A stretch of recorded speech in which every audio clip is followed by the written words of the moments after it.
certains, son visage ne vous dit peut-être rien. Son cri, lui, en revanche. Ils n'ont jamais cru en nous, man. Tu regardes partout, c'est écrit en anglais. Mais tu sais quoi, man?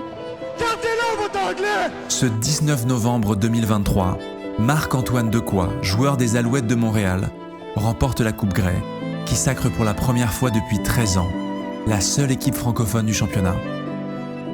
Personne ne les attendait. La réaction de Marc-Antoine non plus.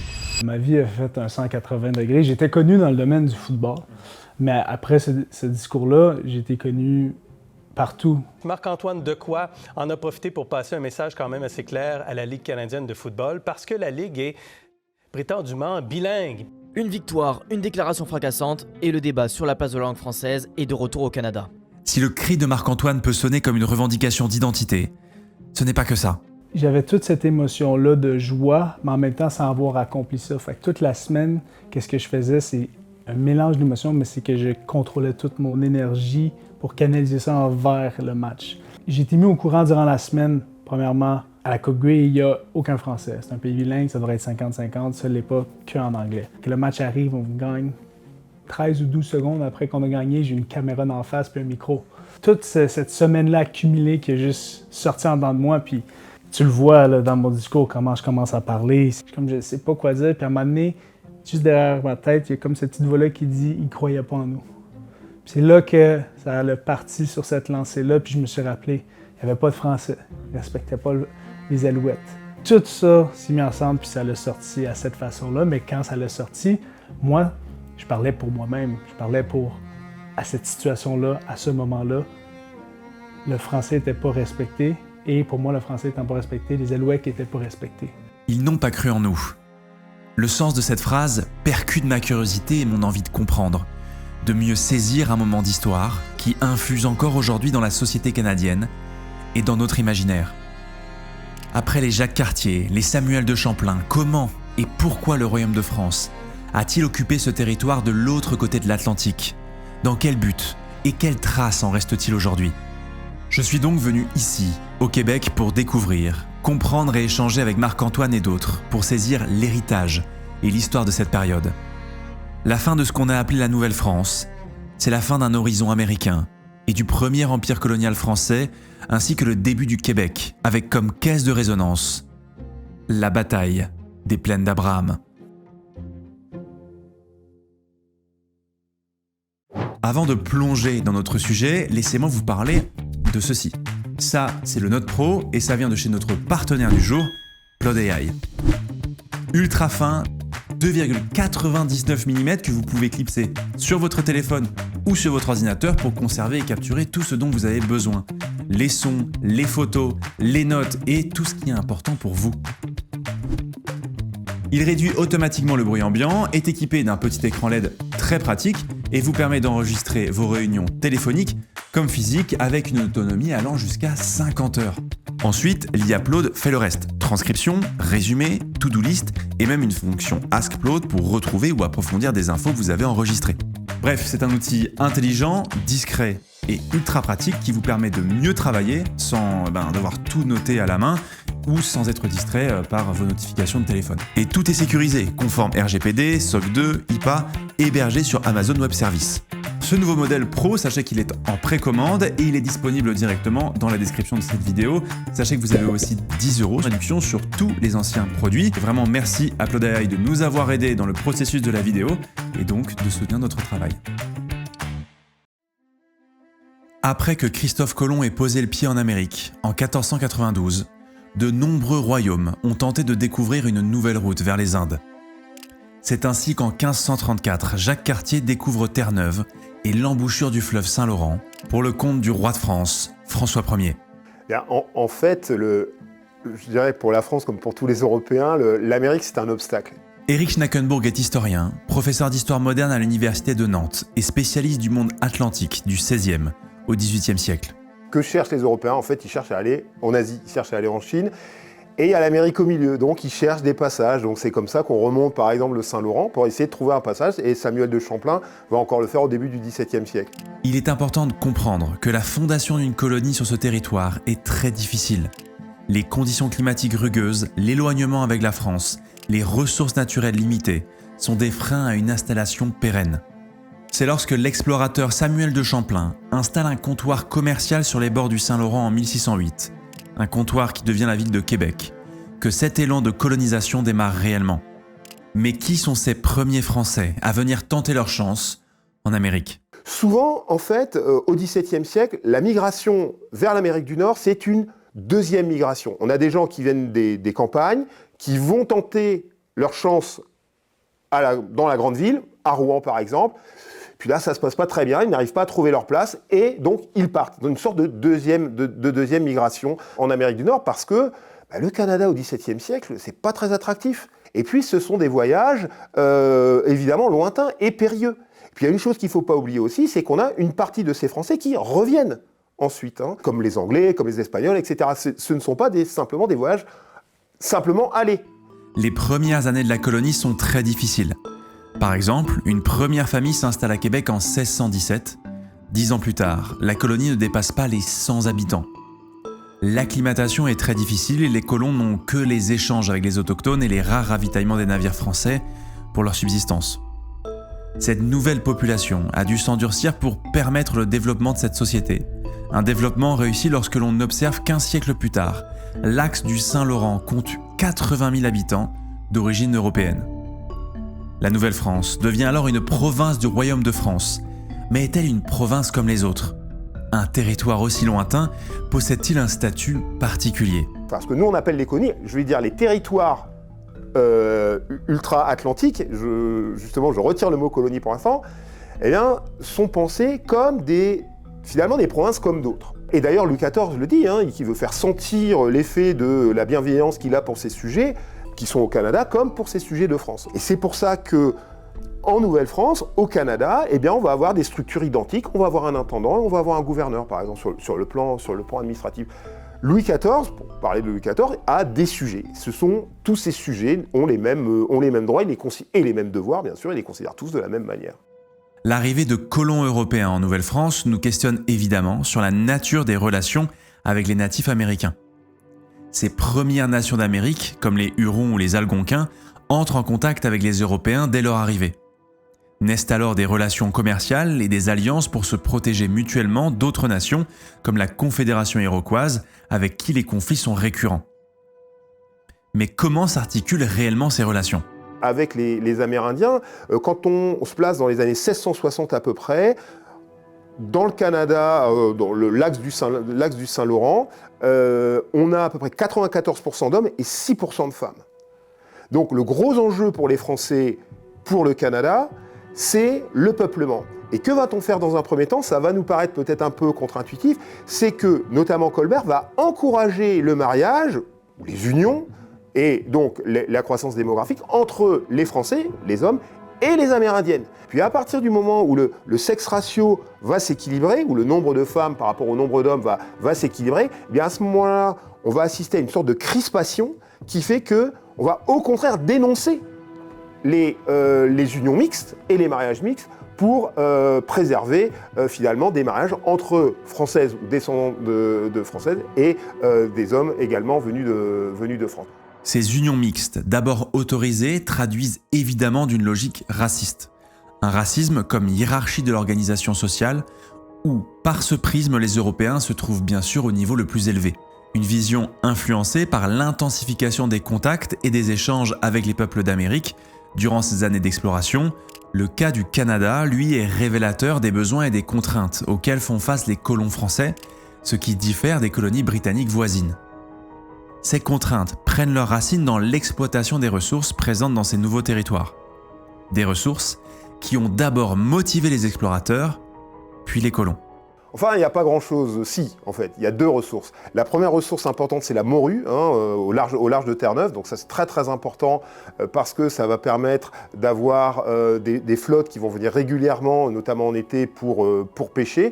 Et donc de commencer à connaître les Amérindiens et de faire du troc avec les Amérindiens. Ça se passe pendant une bonne partie du XVIe siècle. Et la deuxième chose, divine surprise, finalement, ce sont les peaux de castor.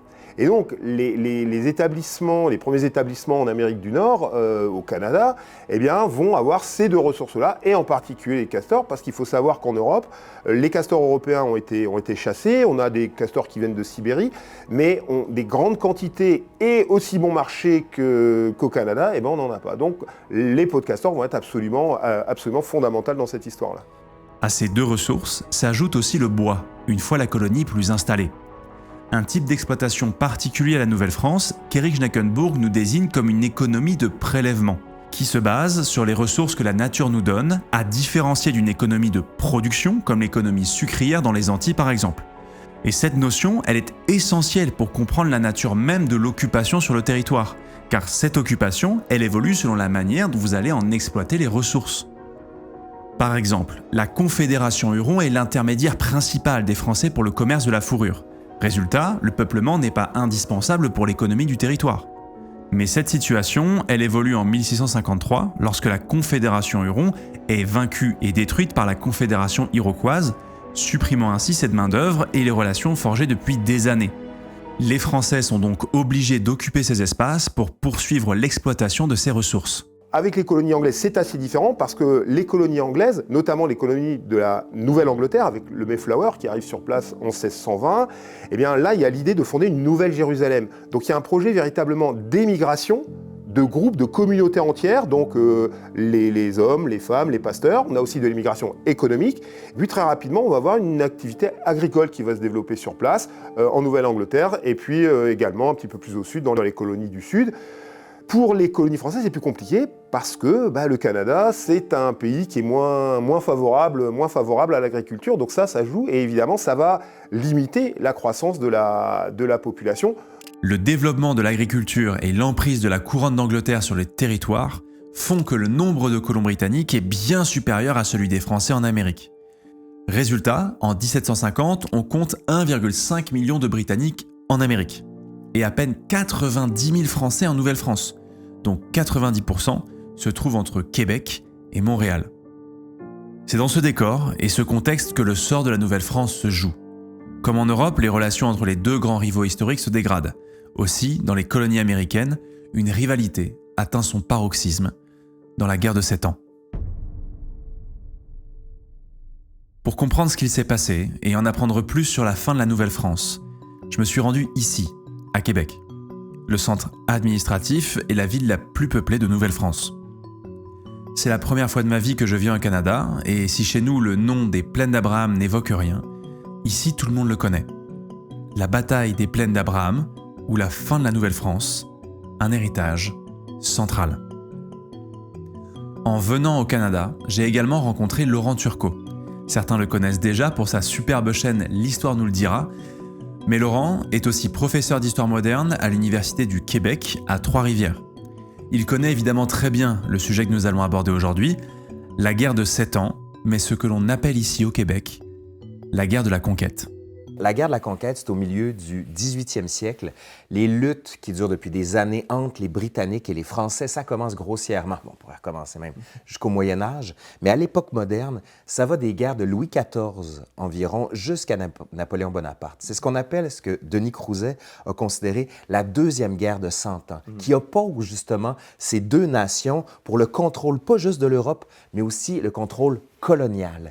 Il va y avoir un empire colonial pour l'Angleterre et un autre empire colonial très important pour la France. Et la guerre de la conquête, la guerre de 7 ans, c'est ce moment de basculement où on voit la domination française perdre de sa superbe au profit de l'Angleterre qui va conquérir la plupart des colonies françaises et la France va se renfermer vers le côté européen pour délaisser les colonies. Donc c'est ça que représente la guerre de 7 ans. Winston Churchill disait de la guerre de 7 ans qu'elle fut la première guerre mondiale. À bien des égards, cette analyse montre l'étendue du conflit qui va des rives du Saint-Laurent à l'Europe, mais aussi à l'Afrique et l'Asie. La guerre, qui débute en 1756, résulte d'années de tension entre la Nouvelle-France et la Nouvelle-Angleterre. Depuis le 17e siècle, depuis la fondation de Québec, depuis la fondation de Trois-Rivières de Montréal, en Acadie, même chose avec Port-Royal, les velléités britanniques pour conquérir la totalité du territoire ont toujours été assumés. Et même, je te dirais, dès le 18e siècle, avec le traité d'Utrecht, où on voit une partie de la Nouvelle-France être amputée, ou encore avec certains traumatismes, comme en 1755, l'Angleterre va conquérir l'Acadie, bien, c'était déjà fait, mais là, on va dire à la population, on ne veut plus de vous.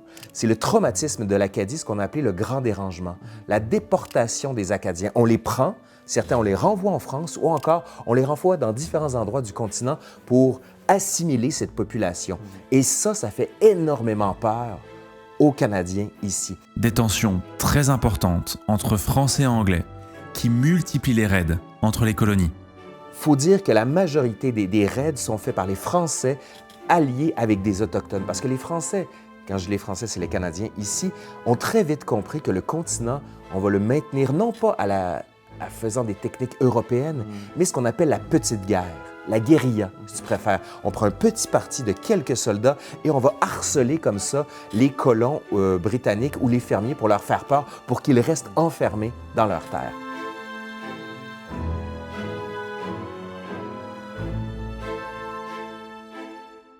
Donc ça, c'est la première chose, parce que finalement, Français et Anglais sont voisins. Alors, entre les deux, il y a les territoires des Amérindiens, enfin, de certains peuples amérindiens, mais ils sont voisins. Alors, le problème, en fait, pour les Anglais, c'est qu'ils ont le sentiment d'avoir un horizon de progression vers l'ouest qui est bouché.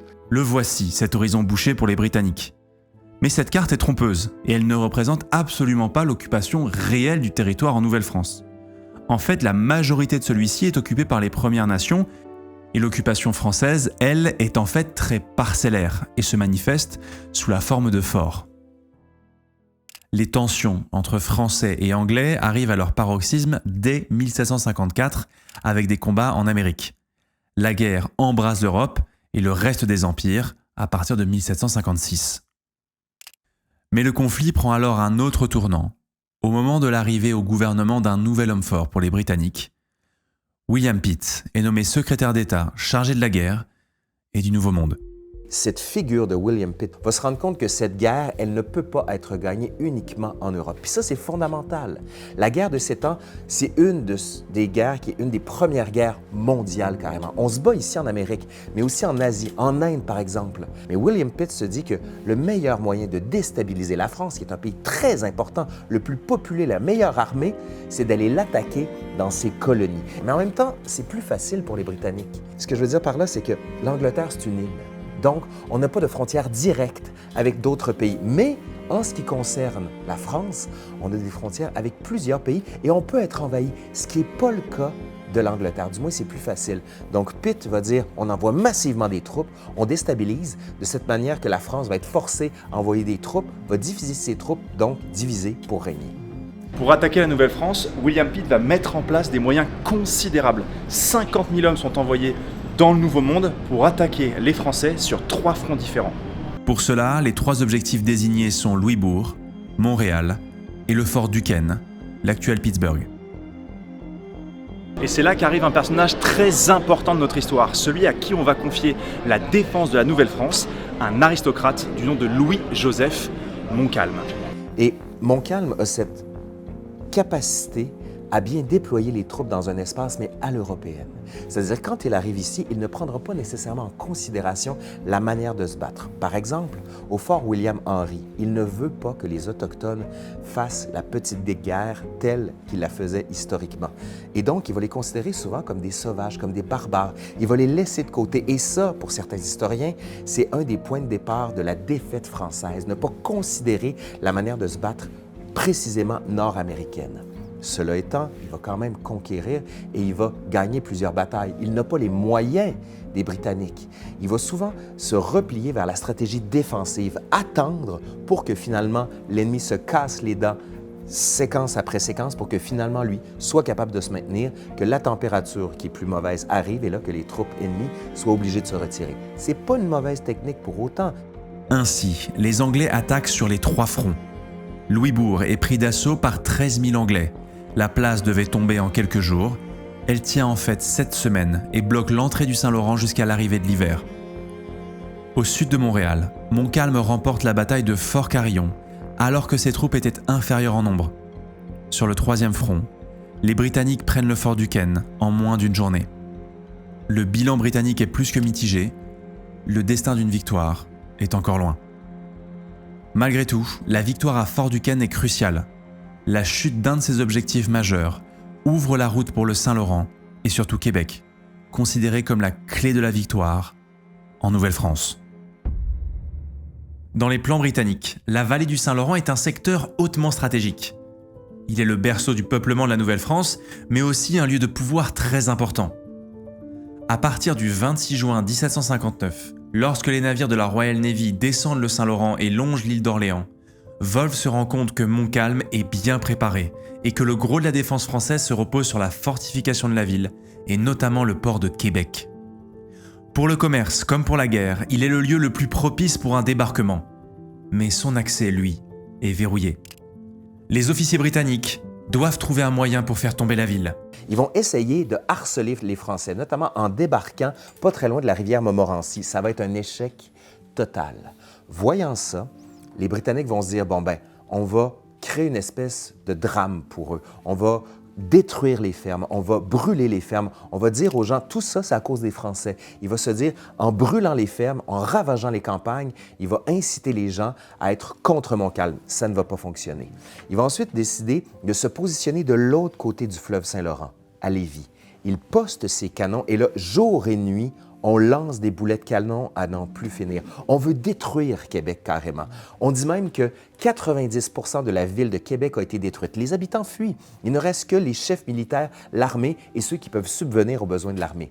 Mais malgré tout, Québec se maintient. Malgré les immenses moyens mis en place, rien n'y fait. Le siège s'éternise, malgré la supériorité en hommes et en matériel pour les Britanniques. L'état-major s'inquiète. L'automne et l'hiver approchent, et dans cette région, cela condamne toute opération militaire en raison du froid et du gel. Ne pas prendre Québec avant l'hiver pourrait permettre aux Français de se remobiliser, voire même faire venir des renforts depuis l'Europe. De plus, l'usure de la guerre a amoindri l'armée britannique, qui est rongée par les maladies et la désertion. C'est dans cette situation très compliquée que Wolfe tente alors un ultime coup de poker. Alors, Wolfe va avoir cette idée, ce que plusieurs ont considéré comme un coup de dé, un coup de poker. En gros, il prend ses troupes, environ 4500 soldats, il les met sur des bateaux pour traverser le fleuve Saint-Laurent en pleine nuit, sans lumière, rien, pour traverser et là, arriver juste au pied du Cap Diamant. Et il se dit, avec mes troupes et avec 1 ou 2 canons, les historiens ne sont pas sûrs, on va remonter le Cap Diamant à L'Anse-au-Foulon. Et en remontant ça, on va se positionner sur ces plaines d'Abraham qui, contrairement à son nom, là, ne sont pas du tout des plaines. Il y a énormément de vallons, de buttes. Bref, c'est un territoire torturé. Il arrive là, il positionne ses troupes. Et son idée est très claire. Se battre à l'européenne, forcer Montcalm à sortir des remparts, parce que Québec est très, très bien défendu, avec de beaux remparts. Et Montcalm le sait. Il a positionné ses troupes à Beauport. Pour lui, c'est inconcevable de traverser le fleuve, de monter le Cap Diamant, parce que c'est très compliqué. Et en plus, on risque peut-être de se faire découvrir et de se faire renverser dans le fleuve Saint-Laurent. Et là, ça serait la débandade totale. Mais Wolfe le fait. Et c'est quand même assez fou parce qu'il se positionne à un endroit aux plaines d'Abraham où il n'a pas de solution de repli. S'il doit battre en retraite, il tombe dans le fleuve. Il perd presque tous ses soldats. Donc, il n'a qu'un choix, gagner ou être détruit. Depuis le promontoire où l'on se trouve juste ici, on voit la ville de Lévis qui est là-bas. Dans la nuit du 12 au 13 septembre, c'est là que sont positionnés les Anglais et c'est d'ici qu'ils vont venir attaquer justement Québec. Donc on peut imaginer pendant la nuit ce bal de barques qui vont venir emmener les 4400 tuniques rouges qui vont venir attaquer les troupes françaises. Des sentinelles françaises repèrent les troupes anglaises. Des coups de feu sont échangés et l'alerte est donnée. Montcalm est stupéfait. L'officier français doit réagir, et vite. Mais que faire? Laisser les Anglais resserrer l'étau autour de la ville et espérer avoir des renforts pour les repousser? Ou doit-il au contraire sortir au plus vite des remparts avec ses troupes pour tenter de briser la manœuvre britannique et les renvoyer à l'eau? Montcalm choisit la seconde option. Il sait que s'il réussit à vaincre Wolfe sur les plaines d'Abraham, ce serait un coup fatal porté aux Britanniques, qui auraient énormément de mal à s'en relever. Le plateau de cette partie d'échecs entre Wolfe et Montcalm sera donc les plaines d'Abraham. Les formations se mettent en place Wolfe aligne des soldats professionnels et miliciens. Mais à quoi ressemble l'armée de Montcalm ? On a des soldats français, le régiment de la marine, notamment des troupes de la marine. On a des soldats normaux, mais on a aussi des Canadiens, la milice qui était là-dedans. Et on va avoir des alliés autochtones. Cette armée française, bien qu'hétéroclite, est équivalente aux troupes britanniques. Il est donc normal de se dire que les forces françaises ont toutes leurs chances. Le combat s'engage alors, et là, c'est la déroute. Les sources parlent d'un engagement qui aurait duré à peine 20 à 30 minutes. La formation française se disloque et se replie en désordre. Mais qu'est-ce qui a pu se passer ? Les troupes françaises, on leur enseigne à refuser la mort, ne pas avoir peur de la mort. En gros, quand on te tire dessus, tu ne bouges pas, tu gardes la ligne. Mais pour un milicien qui n'a pas l'habitude de la guerre, quand on lui tire dessus, qu'est-ce qu'il fait? Il se couche. Et pour un Français, quelqu'un qui est couché, c'est quelqu'un qui est mort. Donc, quand on va voir les tirs britanniques rentrer comme un mur de balles, les Canadiens vont se coucher, les Français vont rester. Les Français qui sont restés vont se dire « Mon Dieu, tous les Canadiens sont morts. » C'est la catastrophe, vont battre en repli. Les Canadiens se relèvent, voyant que les Français sont en train de partir, se disent « Ah, c'est fini, on a perdu. » Eux, plutôt que de retourner derrière les remparts, vont se cacher derrière les arbres pour continuer à harceler les Britanniques en tirant comme ils le peuvent. Bref, ce qu'on peut dire, c'est que Montcalm a peu pris en compte le type de troupe qu'il avait. En effet, sur les plaines d'Abraham, c'est une bataille rangée à l'européenne qui s'engage. Nous sommes loin des stratégies de guérilla, de la petite guerre, menées par les miliciens canadiens et autochtones alliés aux Français. C'est ici l'une des erreurs de Montcalm. Ne pas prendre en compte la composition de ses troupes et la manière dont la plupart d'entre eux se battent. À ceci s'ajoute un autre élément négligé par Montcalm, la topographie du terrain. Les plaines d'Abraham n'ont de plaine que le nom. Parce que quand il a donné l'assaut pour que les troupes partent, les troupes vont commencer à dévier. Ceux qui étaient à gauche vont aller un peu plus à gauche et eux à droite, encore plus à droite. Donc, il n'y a plus personne qui s'occupe du centre. Il va même avoir une première salve qui va être ratée. Puis une salve, là, quand c'est raté, ça prend du temps à recharger son fusil. On pense que c'est entre 1 minute environ que ça prend, 30 secondes, 1 minute, recharger un fusil à l'époque. Mais sous le choc du combat, puis avec le stress, ça peut aller jusqu'à 2 minutes. Puis on peut comprendre pourquoi. Les troupes françaises sont en déroute et retournent à l'abri derrière les remparts de la ville. L'audace de Wolfe a payé. Mais à quel prix ?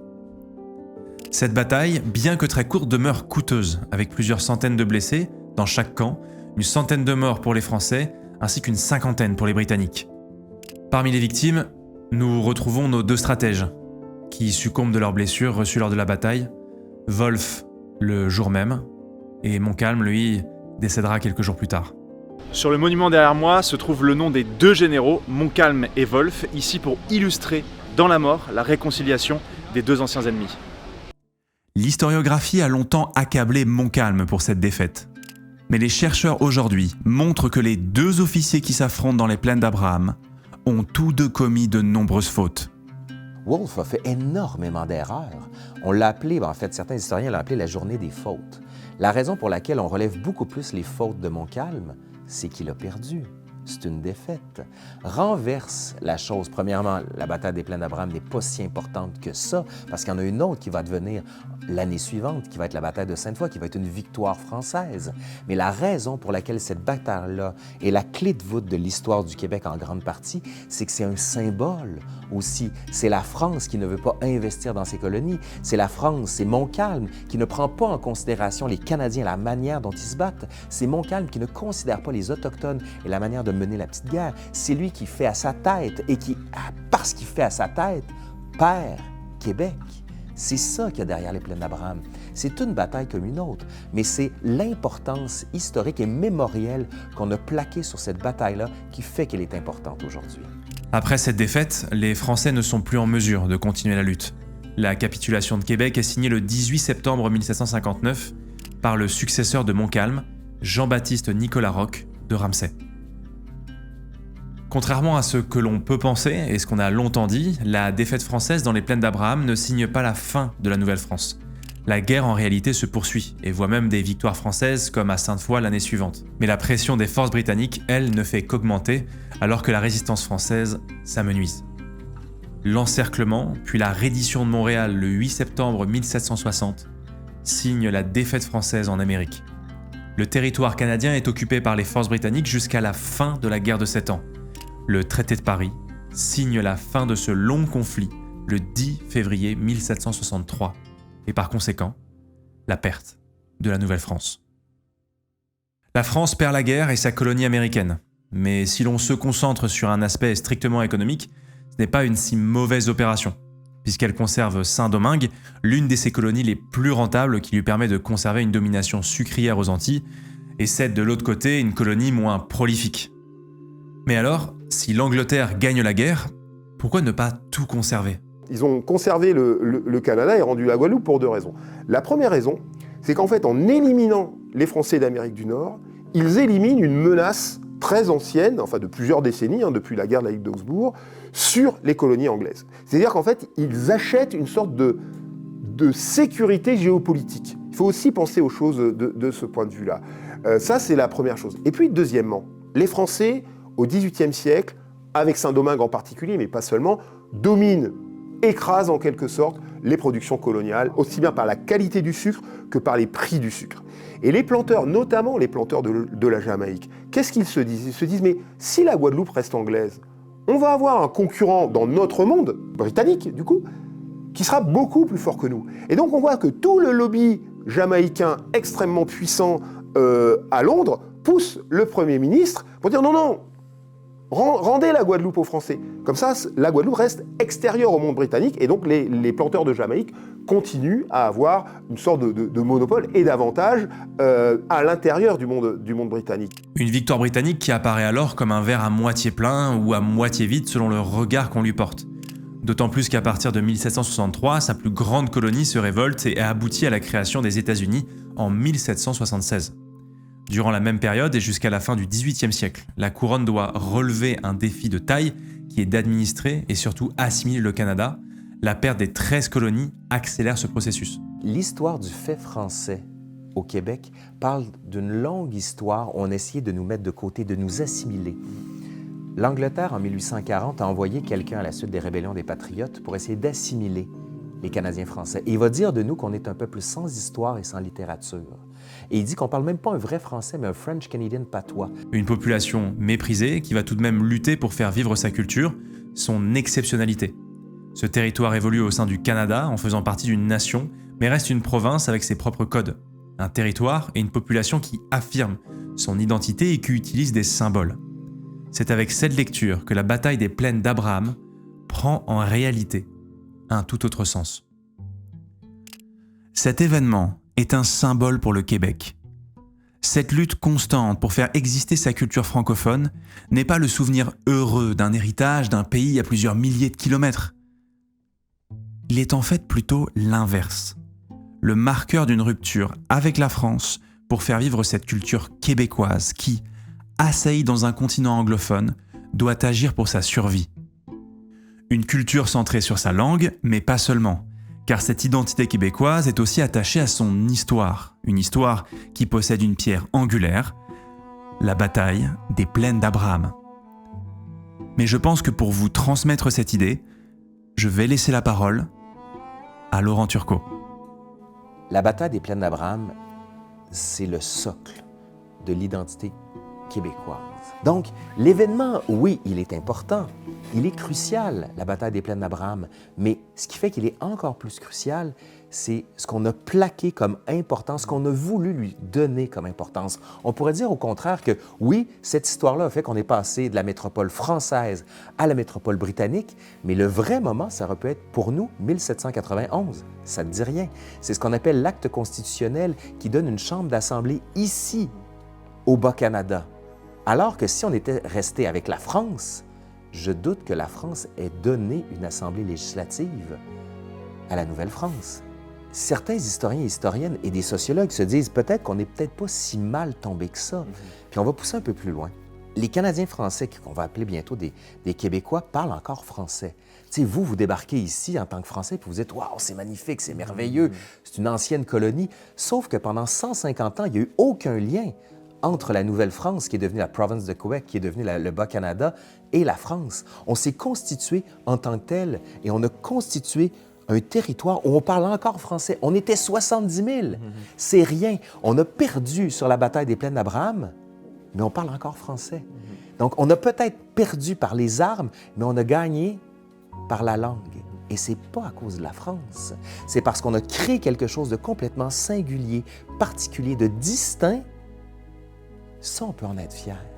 Donc, qu'on veuille se rappeler de ces moments-là, très importants qu'une défaite des plaines d'Abraham, oui, mais à un moment donné, il va falloir commencer à glorifier ce fait qu'on parle encore français. On s'est doté de lois et c'est une longue macération. Un Québécois, il n'a pas besoin nécessairement de parler français. On a des gens comme les sœurs McGarrigle ou encore Leonard Cohen, qui est un des grands Québécois, qui s'exprime en français, mais aussi qui chantait en anglais. On a les langues autochtones avec les artistes autochtones. Mais le fait français, on a l'impression que c'est un cœur historique.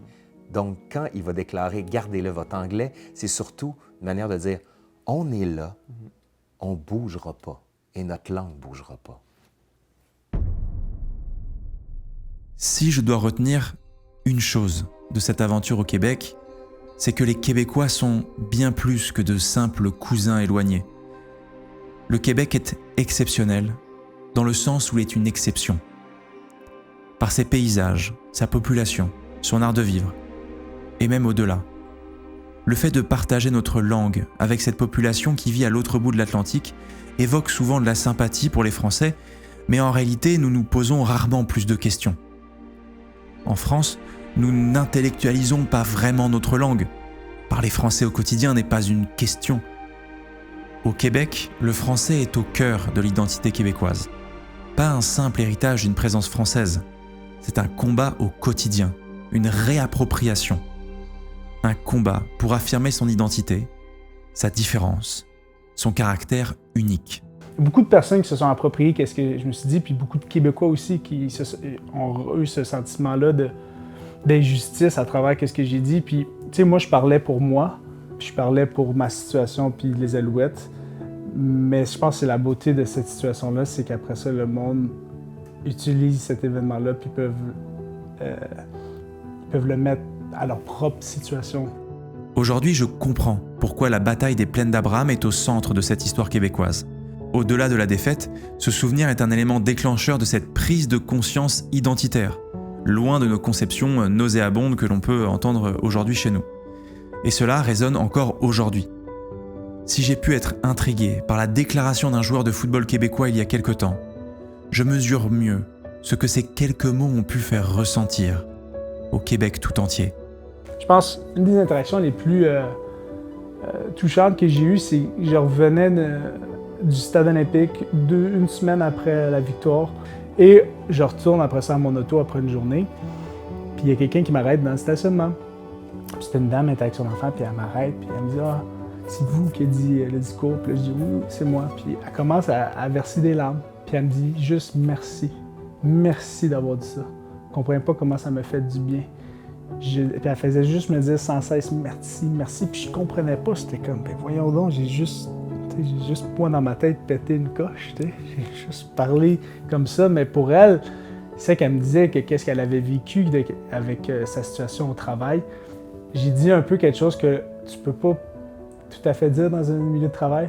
Dire « Gardez là votre anglais », c'est pas peut-être politically correct, mais c'est pour elle, ça lui a fait du bien d'entendre ça. Puis ça m'avait touché. T'sais, normalement, tu vas dire quelque chose, puis tu vas le voir, mais de toucher du monde avec des paroles, c'était quand même là que j'ai réalisé un peu plus l'ampleur de mon discours.